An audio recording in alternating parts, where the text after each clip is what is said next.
Why that's happening. When you look at our representation on the global platform, significantly low compared to our resource importance, or what I would call economic relevance, or what our economic relevance pretty much justify. There is this popular saying that he who pays the piper calls the tune. So because this funding always comes from the western part of the world, they are always the ones who are always putting together the narrative, which shouldn't be so. It's one of those reasons why at the Energy Chamber of Ghana, we were one of the very people who were very vociferous when it came to calling for the establishment of the Continental Energy Bank, what we call the African Energy Bank, which some of us very well believe that when very well managed, emphasis on the diction, very well managed, is going to become a silver bullet for Africa's energy transformation. And then the very last of them has to do with the narrative asymmetry.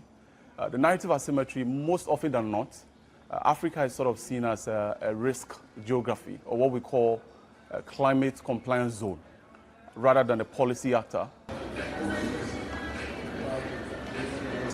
So there are very, very important elements that make up our reason for our boycott. One has got to do with staffing, where Africans are not part of the team that sort of creates some of these very important events, specifically this Africa Energy Summit. There's also leadership roles. When you look at the leadership hierarchy of the Frontier Energy Network, which happens to be the organizers for the Africa Energy Summit in London, there's no African there. These are all foreigners. When it comes to the narrative of Africa, I think Africans are pretty much best placed to tell our own story compared to foreigners who do not live with us here. Our boycott came from a point of principle and not emotion. There's been a lot of engagement that has happened because we very much believe in engagement more than confrontation. There was a lot of engagement behind the scenes, but there's this thing about engagement and dialogue. When engagement for quite some time now is not, there's not any sort of reformation, there's no sort of reform, what then happens is it's almost as if you endorse the status quo. So it was only wise enough for us to boycott this very event, to send a clear signal out there that we are not going to be part of a conversation where Africa's energy resources happens to be the subject matter or the topic of focus in question, but we are not structurally and strategically positioned to lead those very conversations. Most importantly, we want them to demonstrate an inclusion of our institutions. Not only our institutions, but most importantly, our professionals. You know, we have equally qualified professionals within Africa's oil and gas space that, if given the opportunity, would perform remarkably well when it comes to creating or putting events like this together. What it then does is it helps us to pretty much control the narrative. So that's what we want to see. Also want to see some sort of transparency with respect to diversity hiring.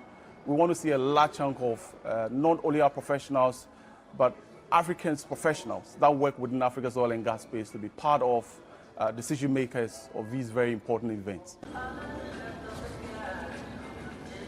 So there are remarkable oil and gas events on the African energy continent. This very good example has got to do with Africa Energy Week, organized by the African Energy Chamber in South Africa. There's also what we call the Africa Energy Technology Conference, which is mostly hosted in Ghana. We hosted it somewhere in Ghana at Labadi Beach Hotel. It's also going to happen somewhere in May. So, so far, I think there's been an immense number of, African-led organizations putting together some of these conferences, and that's what needs to happen. African conversation needs to happen on the continent of Africa and not happen somewhere else. Because I've said times to that number that when was the last time we'd witnessed a European Energy Summit happening in Johannesburg or in Nairobi or in Namibia or Ethiopia? No, it doesn't happen. Europe, oil and gas event happens in Europe. When was the last time we witnessed an American oil and gas event happening in Accra? No, it doesn't happen. America's oil and gas event happens in America. So it is high time we also take responsibility with respect to putting some of these platforms. Of course, there are some that are happening. They are doing remarkably well, but I think there's more that needs to happen, just so we would not be traveling all the way to London, and then our professionals would be marginalized when it comes to being part of the top decision makers of these very important organizations.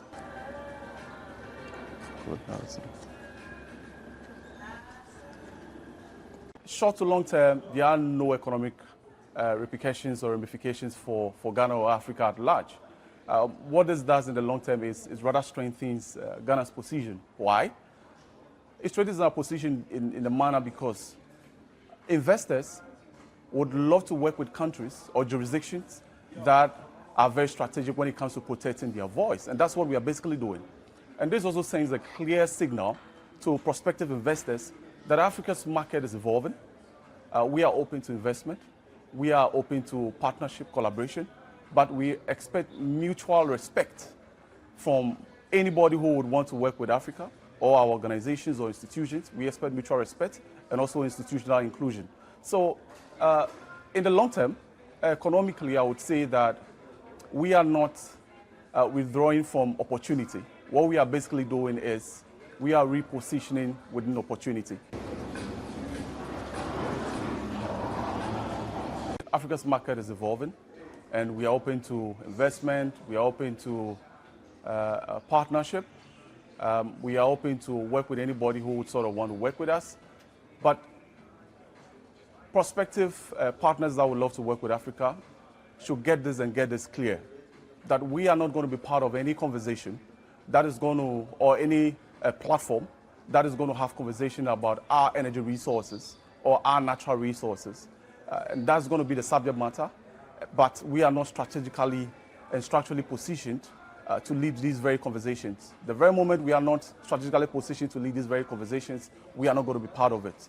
And we would expect mutual respect from anybody who want to partner with us. Our institutional inclusion is also something that is also very important to us. We want our professionals to be part of this. We don't want them to just sit behind the fence and then decisions are made for us to just follow. We are not followers, we are equally leaders. It is high time we have stopped, the rest of the world stop seeing Africa just being a resource base. We are also policy actors, and we must be seen as such.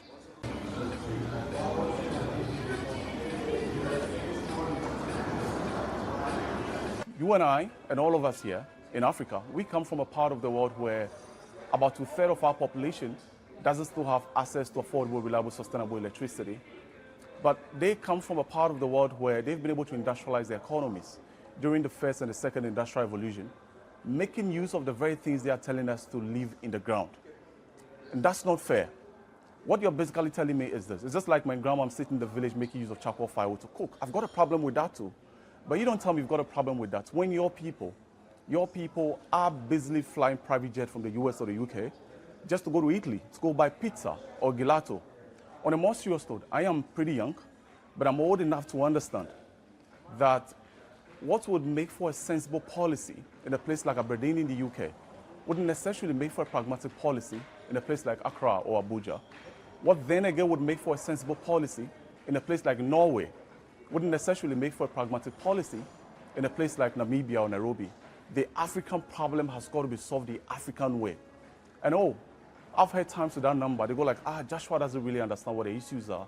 But believe you me, Africa is very much open to energy mix and just transition, where we get to make use of renewable energy and fossil fuel to leapfrog our economy. And so the only way we get to do this correctly is by having African leaders or Africans themselves live these very narratives where we are not only going to be seen as climate compliance zone. Because what usually happens is this. They come to Africa and they tell us that, no, guys, you need to comply to carbon gas emissions. But since the first and the second industrial revolution, we've not emitted more than 4% of gas into the atmosphere. And then they go back to their countries, and then they continue opening oil and gas rounds. We saw what happened during the Russia-Ukraine war, when there were a lot of issues around energy security. Europe all of a sudden made a political U-turn with respect to reclassifying gas as a source of clean energy. That should tell you the whole hypocrisy with respect to the Western world.